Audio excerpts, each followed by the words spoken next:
C'est quoi la différence entre le branding et l'image de marque? C'est une question qui revient très très souvent. Beaucoup de gens font la confusion en fait entre les deux termes. Il y en a beaucoup aussi qui se posent la question quelle est la différence entre la stratégie de marque et l'image de marque, ce qui clarifie un tout petit peu les questions. Et puis je vais répondre à cette question tout de suite de telle sorte à ce que tu puisses gagner en clarté, que tu puisses savoir de quoi tu parles et puis de voir un peu de quoi tu as vraiment besoin. Bienvenue sur Marquer le futur. On commence tout de suite.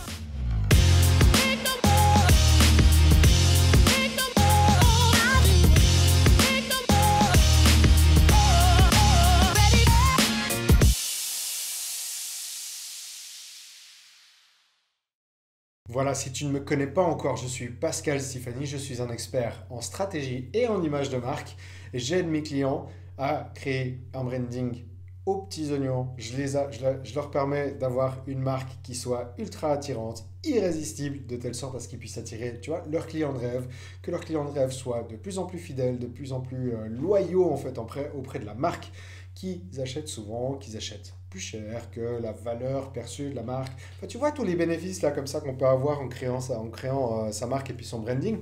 Ben, c'est pas anodin. C'est pas anodin parce que il y en a beaucoup qui font plein de stratégies marketing. Tu vois, qui se disent ah bah tiens pendant l'année on va faire telle et telle action sur tel et tel produit, on va lancer un tunnel de vente, on va lancer telle et telle nouveauté, etc. Ce sont des stratégies marketing, ce qui est très bien. Euh, mais la différence, maintenant, ça va me permettre d'introduire en fait la différence entre stratégie de branding, stratégie de marque et image de marque. C'est relativement simple. Ce qu'on appelle la stratégie de marque, le branding en soi, c'est l'ADN de ta marque. C'est la définition de ta vision, la définition de ta mission de business, c'est la définition de tes valeurs, la personnalité de ta marque. Ça, on va aussi définir quels sont bah, tu vois, quels sont les canaux de communication qu'il faut travailler, le ton de ta voix, tous ces éléments-là vont constituer en fait la stratégie de ta marque, l'ADN de ta marque, de telle sorte à ce que quand tu fais de nouvelles actions marketing, ces actions marketing respectent ou en tout cas s'intéressent à qu'est-ce que la stratégie de la marque nous invite à faire, de telle sorte à être le plus aligné possible avec ton business et avec ce que tu veux représenter dans le monde.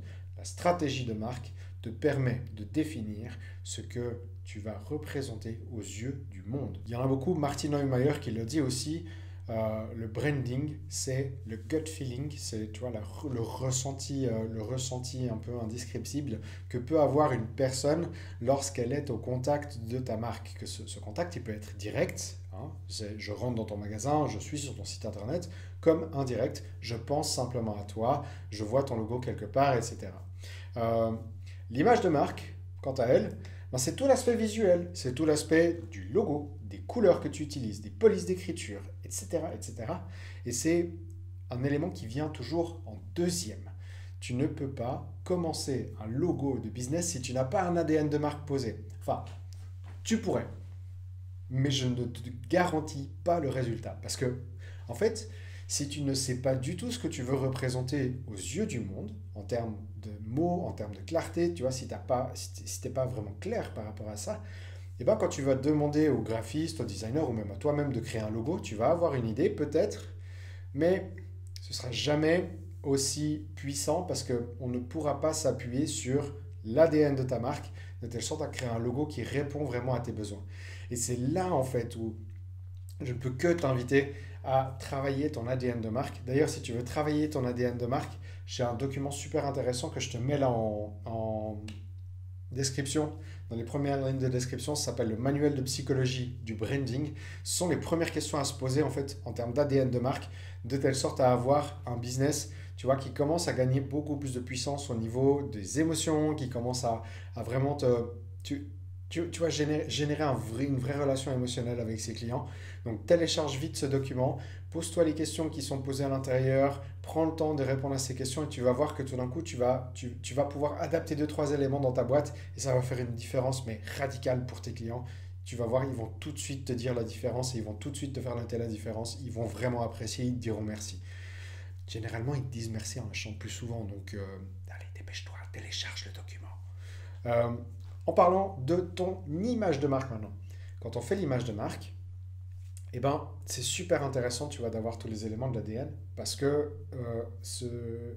Quand un directeur artistique reçoit l'ADN de marque complet, il va regarder quels sont les trois quatre éléments les plus puissants, les plus différents. Généralement, en fait, on regarde les éléments les plus différents, qui sont les moins anodins, ou les plus anodins, je sais plus. Enfin, voilà, les plus rares, les plus fous. Et en fait, on va se baser là-dessus pour créer un design d'univers graphique. On va pouvoir créer ce qu'on appelle des planches d'univers. Je te mets quelques exemples ici de planches d'univers qu'on a pu créer pour des clients. Et tu vois que c'est radicalement différent en fait d'un univers à l'autre, même pour le même client. Tout simplement parce que on vient s'appuyer sur différents petits aspects de la marque ou sur certains éléments d'évolution du client.